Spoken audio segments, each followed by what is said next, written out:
Hello po mga ka-Iplas. Nandito po ako ngayon sa Loyola Chapel, Sukat.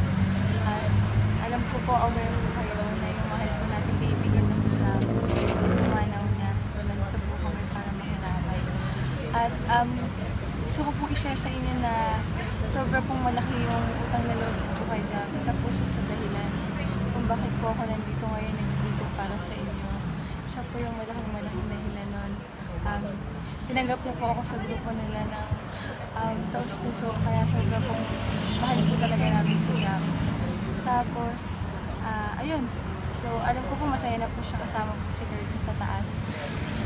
Ito, akala ko na, para sa kanya po itong ganda ko ngayon. So, love you, Jam. Who am I? That the Lord of all the earth can't know my name, but can't feel my heart. Who am I?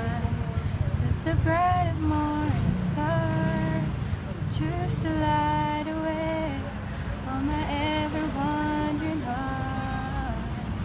Not because of who I am, but because of what you've done. Not because of what I've done, but because of who you are. I am a flower quickly fading, here today and gone tomorrow. Wave tossed in the ocean, paper in the wind. Still you hear me when I'm calling.